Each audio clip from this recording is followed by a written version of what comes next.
Om Shanti. Good morning. आज बाबा की 17/7/2021 की वाणी है। आज बाबा ने सुनाया कि जो तुम्हारी आत्मा की ज्योत बुझी हुई थी, वो ज्ञान का तीसरा नेत्र देकर, जो ज्ञान का सागर बाप है, तीसरा नेत्र खोला, जिससे हमारी आत्मा की ज्योत जग जाती है। ज्योत जगने के बाद जो हम कहते हैं कि देवताओं के सामने ज्योत जगा कर रखते हैं, मंदिर में ज्योत जगा कर रखते हैं, क्योंकि देवताओं की ज्योति सदा जगी हुई है। मंदिर में कैसे भी वृत्ति वाले मनुष्य जाते हैं, वहां जाते ही उनकी वृत्तियां बदल जाती हैं। क्यों बदल जाती हैं? क्योंकि उनकी हर प्रकार की पवित्रता नजर आती है। मंदिर में जो भोग लगाते हैं, कभी भी अशुद्ध भोग नहीं लगाते। प्याज, लहसुन, मीट, मछली, अंडा, शराब कभी नहीं लगाते। मंदिर में जूते चप्पल भी लेकर नहीं जाते, क्योंकि उनकी आत्मा और शरीर दोनों ही शुद्ध है, पवित्र है। तो बाबा ने कहा कि आप बच्चे भी देवता बनने वाले हो, तो देवताओं का भोजन कैसा होना चाहिए, भोग कैसा होना चाहिए? शुद्ध भोजन हो, शुद्ध मन से बनाया हुआ भोजन हो। कहते हैं जैसा अन्न वैसा मन, जैसी पानी वैसी वाणी। अगर शुद्ध मन से भोजन बना करके, भोग लगा करके भगवान को फिर भोजन स्वीकार करते हैं, वो प्रसाद बन जाता है। और प्रसाद ऐसी चीज है कि वो बांट कर खाई जाती है। लेकिन आज पेट को शमशान बना दिया है। कैसे? लोग शमशान जाते हैं, पहली बार वहां भी पैर धोकर आते हैं, हाथ धोकर। घर में आते हैं तो पैर धुलाई करते हैं, फिर अंदर आके स्नान करते हैं। क्यों? क्योंकि शमशान से आए हैं, जलाकर आए हैं। यहाँ बाबा ने कहा कि ये शरीर, जो भी हम तामसिक अन्न खाते हैं, मार के ही तो खाते हैं ना, पका के ही तो खाते हैं ना। इसलिए कर्मों की गति बड़ी गुह्य है।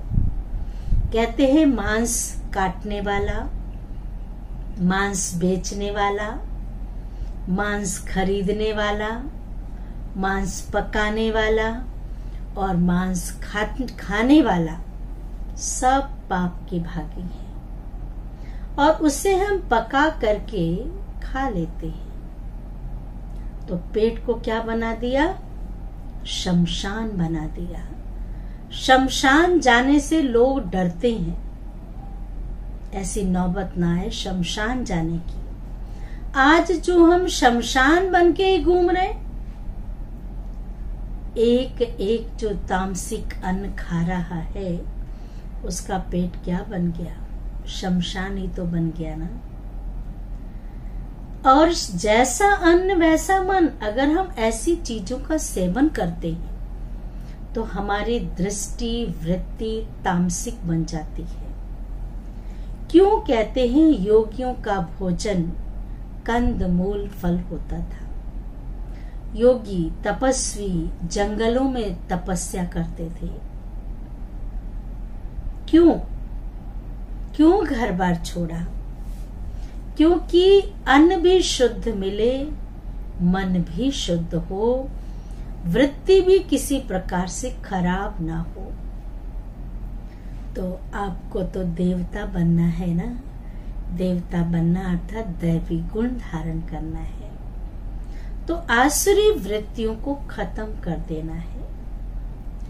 फिर दूसरी बात परमात्मा ने कहा कि भगवान क्या करते हैं और क्या कराते हैं। लोग सोचते हैं भगवान तो मरे हुए को जिंदा कर देते हैं। वाकई करते हैं।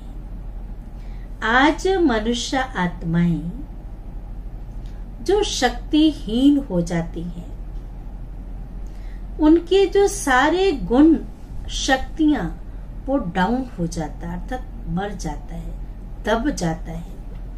परमात्मा उन्हें जागृत करते हैं, अर्थात ज्ञान देते हैं। और ज्ञान अर्थात समझ मिलने से वो सारी शक्तियां जाग जाती हैं। तो मरे से जिंदा हुए ना, जो एकदम निराश, हताश हो, परेशान हो और उसके चेहरे पे खुशी आ जाए, रौनक में आ जाए, उसका परिवार खुश हो जाए, तो मरे हुए को तो जिंदा किया। बाकी ऐसा नहीं शमशान जला दिया फिर वो जिंदा होकर के आ जाए, उसे तो भूत कहते हैं। तो भूतकाल की बातों को चिंतन में नहीं लाना है, वो भूत है।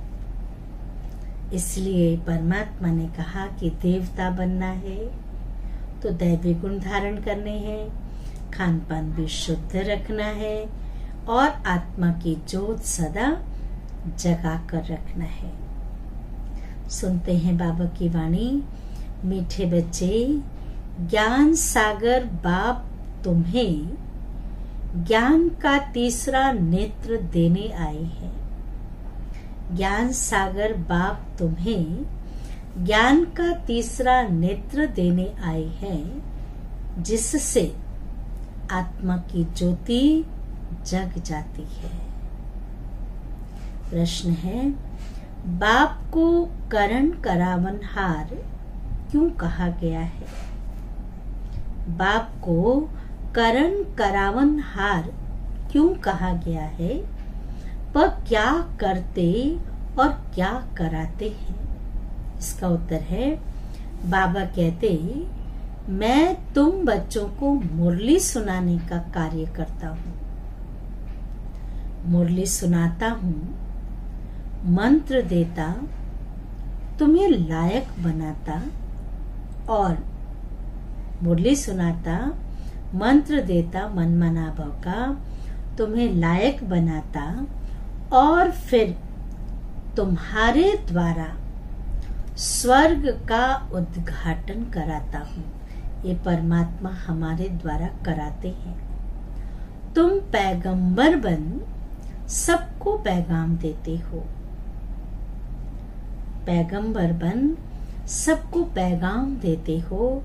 मैं तुम बच्चों को डायरेक्शन देता हूँ। यही मेरी कृपा व आशीर्वाद है। भगवान आशीर्वाद नहीं करते, टीचर आशीर्वाद नहीं करते, अपनी मेहनत से खुद को आशीर्वाद प्राप्त करनी होती है। गीत है, कौन आज आया सवेरे सवेरे, स्वयं भगवान आज आए बच्चों से मुलाकात करने सवेरे सवेरे। धारणा के लिए मुख्य सार है, पहली पॉइंट, पास्ट इज पास्ट। जो बीता उसे भूलकर गृहस्थ व्यवहार में रहते सतो प्रधान बनने का पुरुषार्थ करना है। जो बीता, पास्ट इज पास्ट, बिंदी लगाओ। और गृहस्थ व्यवहार में रहते पुरुषार्थ करना है सतो प्रधान बनने का। विनाश के पहले पावन जरूर बनना है। दूसरी पॉइंट है, भारत को स्वर्ग बनाने की सच्ची सच्ची सेवा में तत्पर रहना है। खान पान बहुत शुद्ध रखना है। खान पान बहुत शुद्ध रखना है। पवित्र भोजन ही खाना है। वरदान है रूहे गुलाब बन, रूहे गुलाब बन, दूर दूर तक रूहानी खुशबू फैलाने वाले रूहानी सेवाधारी भव। विस्तार है रूहानी गुलाब, रूहानी रूहे गुलाब अपनी रूहानी वृत्ति द्वारा रूहानियत की खुशबू दूर दूर तक फैलाते हैं। उनकी दृष्टि में सदा सुप्रीम रूह समाया हुआ रहता है। वे सदा रूह को देखते, रूह से बोलते हैं, शरीरों को नहीं। रूह मना आत्मा, आत्मा को देखते हैं, आत्मा से बात करते हैं, क्योंकि आत्मा के अंदर ही दिव्यता है। मैं रूह हूं, सदा सुप्रीम रूह की छत्र छाया में चल रहा हूं। मैं आत्मा हूं, सुप्रीम रूह की छत्र छाया में चल रहा हूं। मुझ रूह का करामनहार सुप्रीम रूह है। ऐसे हर सेकंड हजूर को हाजिर अनुभव करने वाले, हर सेकंड हजूर को हाजिर करने वाले सदा रूहानी खुशबू में अविनाशी और एक रस रहते हैं। यही रूहानी सेवाधारी की नंबर 1 विशेषता है। गुणों की खुशबू फैलाए, रूहानियत की खुशबू फैलाए, ये सेवाधारी की नंबर 1 विशेषता है। स्लोगन है निर्विघ्न बन सेवा में आगे नंबर लेना। सेवा वो जिसमें विघ्न ना हो। निर्विघ्न बन सेवा में आगे नंबर लेना अर्थात नंबर 1 भाग्यशाली बनना। अच्छा, ओम शांति, ओम शांति, ओम शांति।